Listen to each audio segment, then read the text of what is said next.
Oh my, what do we got to get?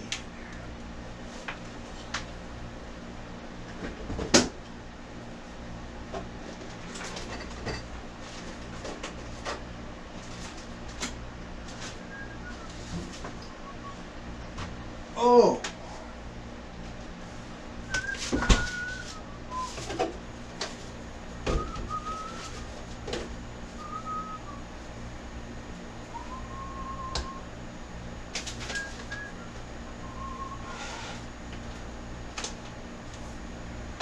Okay. Oh, well, hey there, friends and family. And see y'all sneak on in today. Well, welcome back to the country kitchen. And you're just in time. 'Cause we're getting to fix up an old time recipe. One that goes all the way back. Oh, 4 generations it does. To when times were hard. But it's mighty tasty. Oh yeah, and very filling too. And might I add, economical. So, slip off your jackets and coats, throw them on the love seat in the living room. Pull up a chair in the dining room if you'd like. And if a couple of you want to help out the old man in the country kitchen, wash on up and let me get ready to show you what we're going to put together tonight. Now, as always, you're going to need a few things. Yeah, I always say that. Then you look at the counter and it looks like a pile of stuff. But it really isn't, because, you know, we're making up the meat and we're going to be making up some of the finest tasting gravy that has ever passed your lips. Yes, I'm telling you. So this is what we're going to need to put this dish together. And you might wonder what it is. Can you guess? Well, tonight we're having my family's 4th generation now, if my kids make it 5 generation, Salisbury steak with mushroom and onion gravy. Yes, sir, we are. Yep, and this used to be a family favorite back in the 20s, the 30s, the 40s, 50s, 60s, and 70s and beyond. In fact, you could get it about any diner or restaurant. Nowadays, though, it's fell out of favor somewhat for more of that fancier fare. But I still enjoy it. And it'll fill you up and make you happy. So, what are you going to need? Well, you're going to need about 1 pound of ground meat. Now, I'll be using the 7327 ground meat. You can use 80/20 or whatever makes you happy. You're going to need, well, I'd say a large onion. This happens to be a yellow one. My preference. Yes, sir. Then you're going to need some mushrooms right here. We're using the Great Bayou mushrooms, pieces and stems. And this is an 8-ounce can. We'll be using half of that tonight. We're also going to be using in this recipe some of this Campbell's Beefy mushroom soup. You could also use Campbell's beef consomme. I surely have. Or, as my great-grand and grandmothers and mama would have done, they'd have used just beef bouillon. Right there. Then we're going to need some salt, some ground black pepper. Yep. You're going to need some breadcrumbs. Or here again, what the great-grands and grand and mama would do, they'd use crushed up crackers. They surely would. Or stale bread. Or ground oats even. It was sort of dependent on what they had. You'll need some Worcestershire sauce, as well as some garlic powder, some onion powder, some yellow prepared mustard, yep, some fine milk right here, surely will, and some all-purpose flour, yep, that's for making that gravy, and I'll show you how to do it. So easy and no lumps. And what goes better with Salisbury steak than, of course, some sweet peas. Oh yeah. And we're going to be having some whole kernel sweet corn. Yeah, they're canned. And of course, now tonight, since all this is going to take me a while, and the night's getting a little long in the tooth, as is normal for old Mr. Tom when he's cooking, tonight we're going to take the easy way out and use some of these Idahoan original mashed potatoes. Yeah. By the time I get all this put together, made up, even with y'all helping, I need to take at least one shortcut tonight. Okay? So, I've got some slicing and dicing to do before we get ready to prepare our steaks, and I'll take you all the way through it. So let me get the onion all chopped up there, the way we'll all be needing it. And, you know, you're going to need a big mixing bowl. That's what we're going to use to mix up our meat mixture so we can make our patties. Of course, a frying pan of some type. We're going to use our large non-stick again tonight because we're getting a little lazy. So here again, let me wash up, we'll slice and dice, and I'll then come back and show you how to put it all together. If you can't smell it now, you will be soon. Hang in there. Now, as you can see, we've already added that 1 pound of ground meat to the bowl. Yep, 73.27. And a viewer out there, she knows who she is, up in Pennsylvania, sent me this fine high-tech chopper upper. Yep, so I can get in here and get this meat just all tore up. Yep, surely can. Yep, works mighty fine too. Sure do appreciate her sending me this. In fact, she sent me 2 of them in case old Mr. Tom breaks one. And I never had one of these fancy gadgets. Always wanted one. Yes, I did. Well, I don't gotta want no more because she took care of me. And on occasion, fine viewers and friends and family out there do send the old man a little bit of something, help them out from time to time, you know, like this. But as you can see, it does a fine job. Yep, right there. First thing we're going to add is a 1/2 cup of breadcrumbs. Yeah, just sprinkle them around, sort of evenly. That's a meat stretcher. Now, back in the day, especially during the Great Depression, World War II and such, oh, my family might have put a whole cup, Lord, 1.5 cups in there of breadcrumbs or crushed up crackers or what have you. Surely they would have. Then, 1 egg. And I forgot to tell you 1 egg when we were talking about the ingredients there. We're just going to crack a little egg right off in there. And if you get a little shell in there, which, you know, I surely did, just pick it on out. Of course, if you leave it on in there, that'll just be more calcium. Make it all the more better. You know, can't have too much calcium. And of course, I got egg all over my hands, so I got to wash up a minute. Y'all watch that while I wash on up. Now next we're going to add a little bit of milk.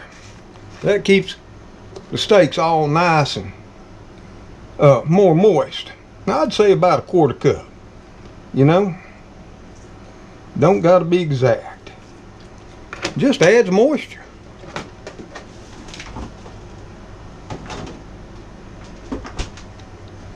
Keeps your meat juicy. And then, you know, we were slicing and dicing, so we took, about a 1/4 cup of that onion and diced it up really fine, we did. we're just going to sprinkle it on in there. I like to evenly distribute my veggies and my seasonings. Yep, sort of make sure something gets in all of it. And then we're going to put in some of this fine Worcestershire sauce. Yeah, we are. Because this is where we're adding in the flavor. And we're going to put a tablespoon on in there.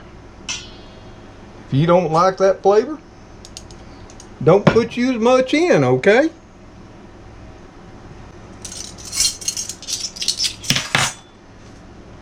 Then, the prepared yellow mustard. And I would say, this adds some tang to it. Give it a little shake there. So we're going to put in about a couple teaspoons. Just whip it around there. Everything. You can see how that's coming together. Then we got to do some onion powder. Yep. And we're going to be putting in there exactly 1 teaspoon. Yeah, I know we put in some chopped onion, but this will add more flavor too. If you don't like onion flavor, then you can leave it out. However you want to do it. Then the garlic powder. And for that, we're going to be adding in a half teaspoon. That equates to 4 cloves of garlic. Yeah, you don't know, this is already getting flavorful. You might think it's going to be a little bit too flavorful. Well, you'd be wrong. Then we got to have a teaspoon of salt. Because salt's flavor enhancer. Yes, it is. Get a little teaspoon here. Get some to come out. A little more, a little less. Ain't gonna make a whole lot of difference. Drop that on in there. And then we got to do some of our pure ground black pepper. And for that, we're going to be adding a half teaspoon. Or, like I say, since I can't hit the teaspoon, a little more or a little less. I like pepper. If you don't like a lot of pepper, then you use a quarter, okay? Now, what we got to do is mix this all up. Yep. Now we can use this fancy gadget a little bit to help work it on in there. You know, normally I just get my hands in there, which is probably what's going to have to happen anyway, because we got to form the patties. So we're probably going to massage this meat mixture a little bit with our hands. And just the smell of that garlic powder, onion powder, and pepper are already telling me these are going to be tasty. They ain't going to be none of that bland fare like maybe your mama made. The only thing left to do now is form them up into patties after we mix them up a little bit. Yep. We'll give them a little hand mixing just to make sure everything got nice and well distributed. We don't want any of the patties to be less flavorful than the others. You know, I'm just running it through my fingers, making a big mess and all of that. Now we're gonna make a patty. And you can make them however big you want. or don't want, okay? Going to want to have about 3/4 of an inch thickness, okay? Surely are. If you make them too thin, they'll just all fall apart as you're cooking. Trust me, they will. See? Sort of kind of oval. Sort of like that. Gonna lay them over here on a plate with some of that old-fashioned wax paper on it. Slap it some. Have some fun with your meat sometimes. Can't hurt. You know? If you ain't having fun with your meat, what else are you doing? Some may be a little smaller, a little larger than others. Give the littler ones to the kids when they're young. Hold on to those big ones for the adults. See, about 3/4 inch thick. Get the hang of it after you do it a while. And we're trying to make up 4 of them. And there we have it. Scrape the bowl. We don't want to lose out on any of our meat mixture. Right there.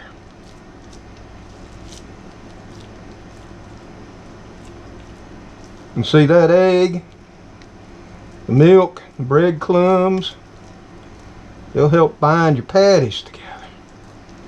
And voila, we're done. Didn't take a real long time. Okay, let me wash up, show you what we got to plate, okay?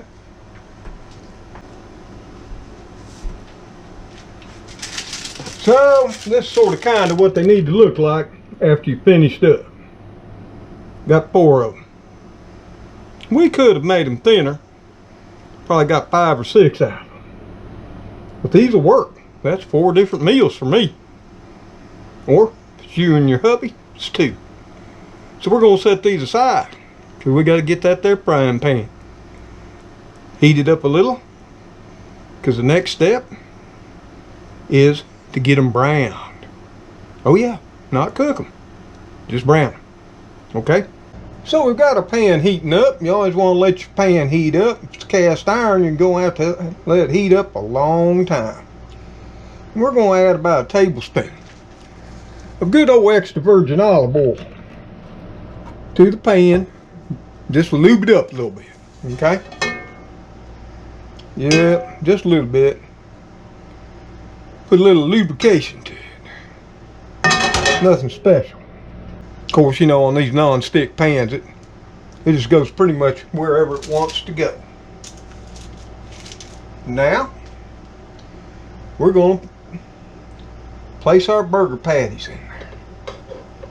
Yep. Place them down in that oil. They ain't try to get away from us. We'll just put it back on top. Now, the secret here not letting them all fall apart is to leave them alone. You know, you get some crumblies in that burger, it ain't gonna hurt one bit.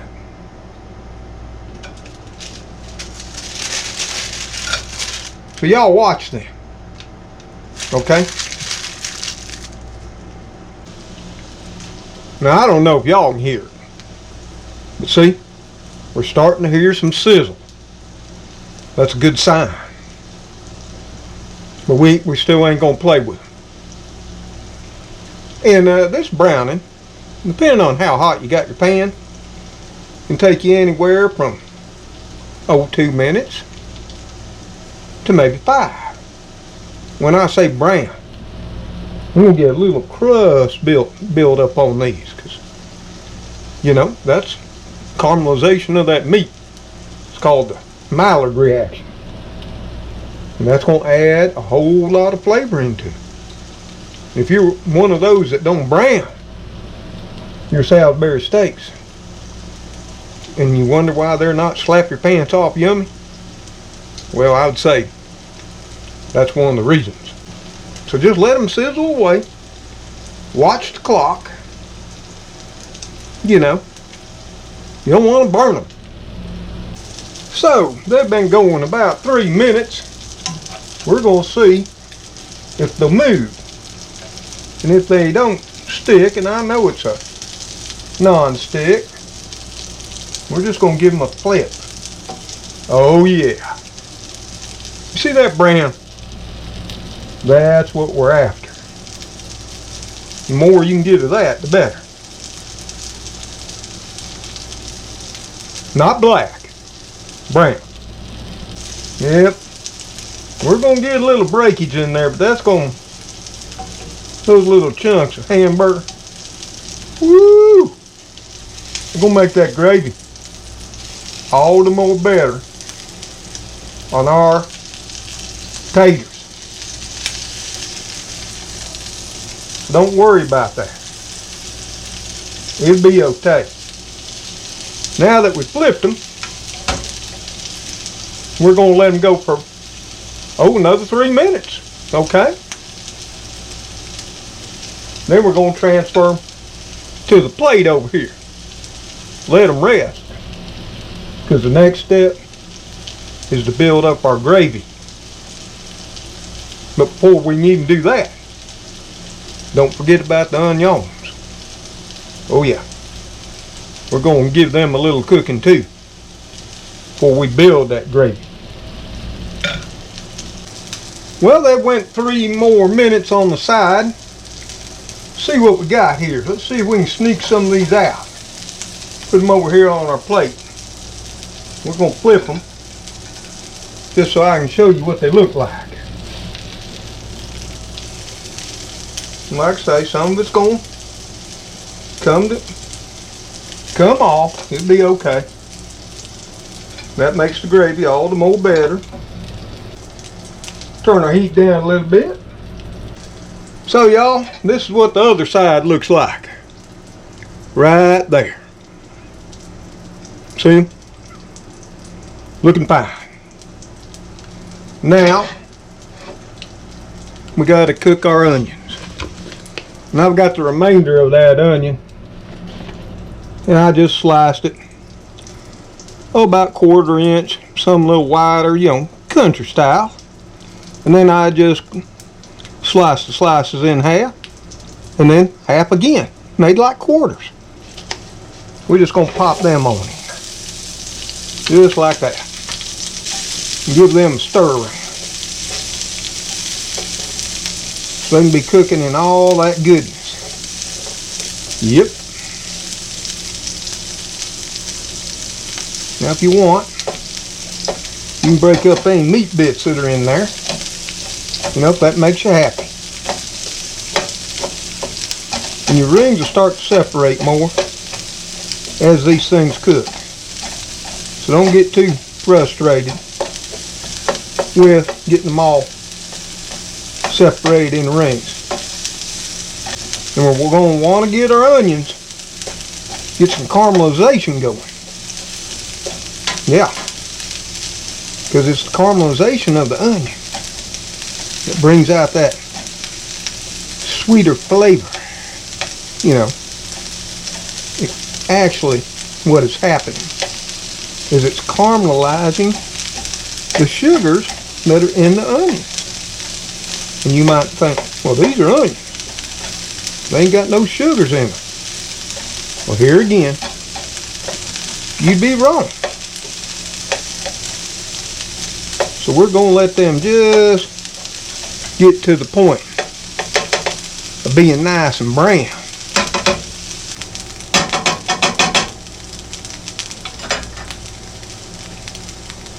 Now these have been going about 5 minutes. It don't take long when your pan is at medium heat, and that's 5 on my gas stove. Let me show you what they look like. They've just got some brown to them. And that'll make them just fine. Yeah, there you are, up and close. Don't drool in the pan now. And you can smell them. They smell like onions, but they got just a hint of sweetness to them. You see those meaty bits in there getting all crispy? Oh yeah. That's going to make that gravy fine. So now we're ready to start adding some things to make this a gravy. Okay? Next up, we got to throw in the mushrooms too, okay? They'll cook more in the gravy than they will here in the pan.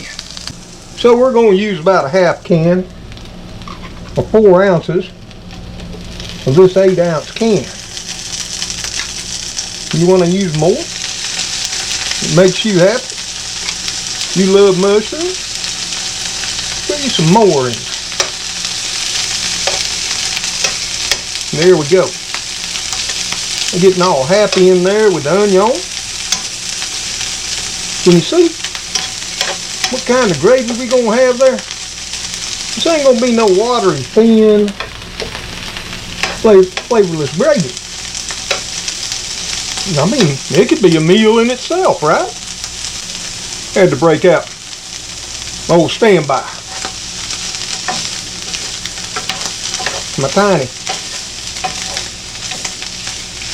stirring spatula here. We ain't got nothing burning up yet. You're gonna have a hard time canning or browning up some canned mushrooms, because they're gonna sweat a lot of moisture out. I want to brown the mushrooms. After a few minutes of those mushrooms in there getting all happy, we're gonna go ahead and add in our Campbell's beefy mushroom soup. All the more mushroomy. We're just gonna put that whole can right on here.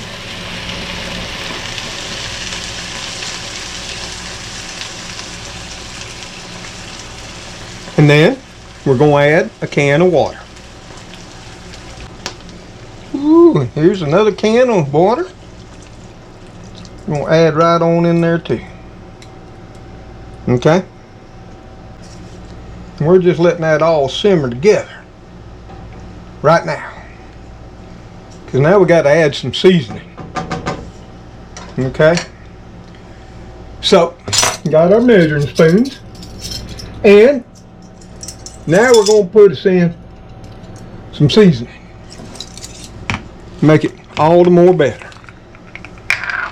And what we're going to do first is, of course, add in a little more garlic powder. Not as much as we did the meat. We're only adding in 1/4. That'll equate to 2 cloves of raw garlic, as well as hopefully just 1/4 teaspoon salt, because that beefy mushroom had some of that in it too. Okay, so you got to be careful. I mean, you can always taste your finished gravy and see if it's seasoned to your pleasure. And we're going to give it some pepper. I'd say about 1/4 teaspoon. But this time we're not going to measure. We're just going to shake, shake, shake. Pure ground in our old-timey shaker. But I'd say about 1/4 teaspoon. Be plenty enough to start. Now we're going to give it a nice stir. Yep. Now the thing is, we got to slip that meat back in here. Okay?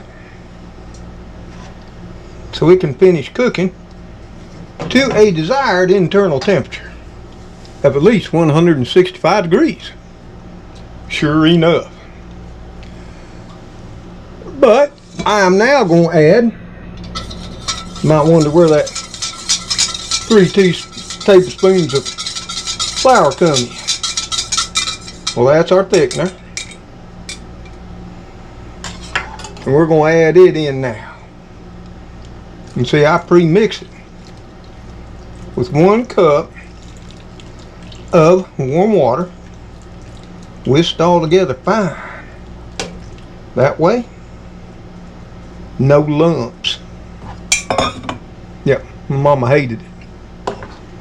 She made some fine tasting gravy. Surely she did. But it was always lumpy.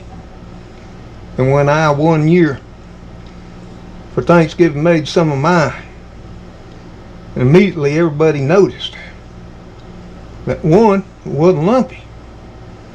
And it was just as tasty as hers. So they thought she did it. And she finally conquered the lumpiness. Mama got pretty ticked off. That'd be the last time I'd ever make gravy for a holiday meal or any other in her kitchen.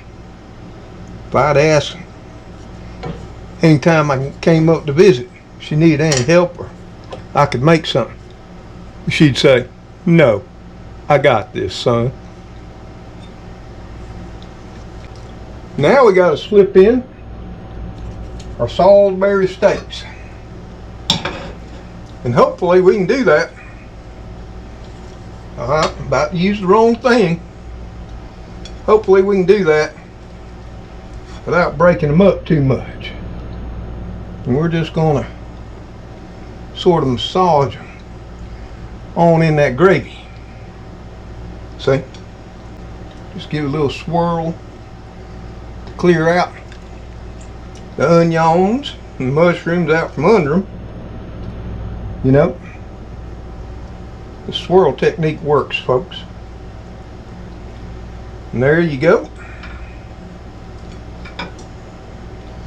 One more to go. And they're almost completely submerged. Of course, I'll bring you over. Show it to you here once I get the plate put up. So that's what you got right there, all simmering away. Now we're going to cover this with foil and let it simmer on low, probably about a 2 on my stove. Not sure about yours. We'll cover it with foil and we're going to let her simmer away for 30 minutes, at which time we'll come back and check our Salisbury steaks with a meat thermometer. You know, my old school one, the dial, and see if they're up to temp. And if they are, we'll lower them on down so they hold while we picks up our other sides. Now, we may sneak one out, just do a taste test, and I can always show you the finished plate as well as yours when I'm all finished up. Well, friends and family, they've been going for about 30 minutes, simmering away under this here tin foil. Yeah, buddy. Now we gotta check them for doneness. We're looking for 165. And we got our old school thermometer right here. We're just gonna take it in one right there. We're going to have to hold it. See where it's at. It's coming on up there. I'll bring you on over and show you. I think you can see it right there. It's actually 170. That'll be okay. So, it's time to lower this heat on down. All the way to low. Because they're finished up. In fact, I think I'll turn it off for right now. But anywhere from 165 170 be just fine. You don't want a little less. A little more ain't gonna hurt things. And just for y'all, since you've been waiting all this time, I'm gonna sneak one out. I'm gonna plate it up with some of this fine gravy once I taste it too. Yep. Because now's when you want to taste your seasoning on that gravy. I just happen to have a spoon. So let's give the gravy a quick taste test too. Because once we sneak one out, we'll have a little room to add some seasoning and mix all that stuff up some. So I just happen to have a little checking spoon here. And we're just going to dip right on in here in the center. Yeah, look at that. Got some mushroom or two. Some of that fine onion. And some of that lovely gravy. We got blow on.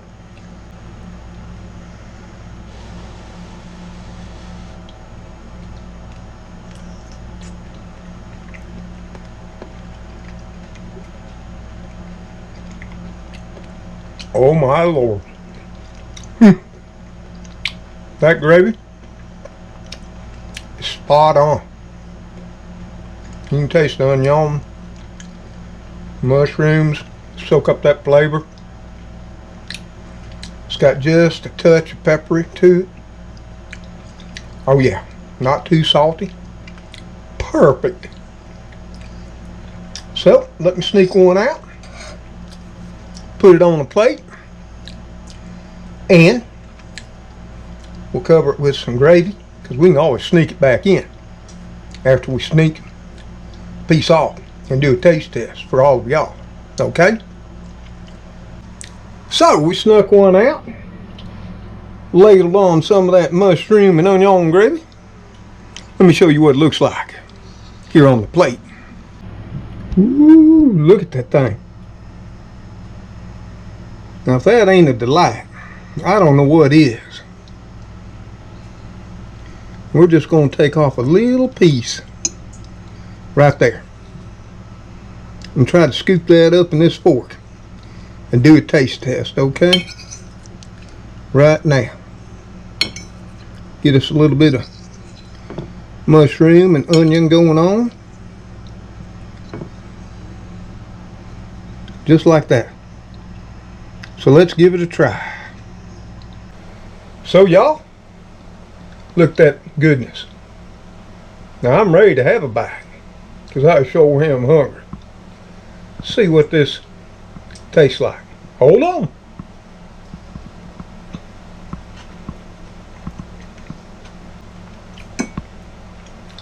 Oh. Woo, that is jam packed with flavor. Ooh, if I wasn't holding y'all and had the fork, I'd have to hold on to my pants, because that is slap the pants off tasty. Yeah, and that gravy, whether you put it over mashed taters or you put one of those there fine Salisbury steaks on a bed of rice with gravy, whew, or even, hey, cook you up some of them egg noodles. Pour some gravy over, slide one of those Salisbury's on top, ladle some little more gravy over the top. Oh, either way you do it, you're going to have a meal you can remember. Trust me that. Maybe it'll remind you of your grandmother and mother. Or maybe yours. Maybe you do something similar. Something totally different. Now I got to warm up my other things, prepare my taters and everything, and I got to eat. So, if I can think of it, at the very end of the video, I'll show you my finished plate too.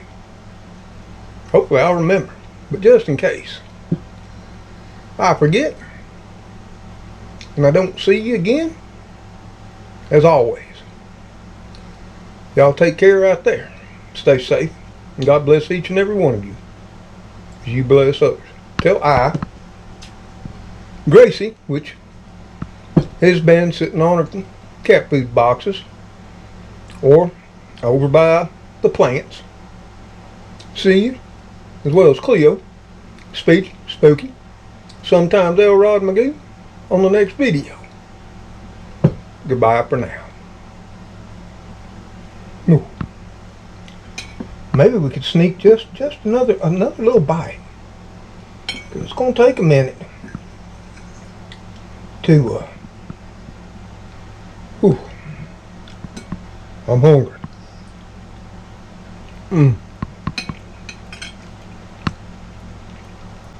Oh, those Salisbury steaks melt in your mouth. So juicy, so tender. God, those are good. Oh, you caught me. Later on. Well, y'all, I didn't forget. There's the finished plate. That lovely Salisbury steak topped with mushroom and onion gravy. Got some mashed taters there, topped the same way with that lovely gravy, some sweet kernel corn, and some green peas. Now the only thing better would be a slice of cornbread or some of my world famous hot dog bun garlic toast. But for tonight, this will be just right. And I'm ready to eat. And then I gotta put everything up, clean up, and I got a video to edit for all of y'all. So good night, and bon appetit.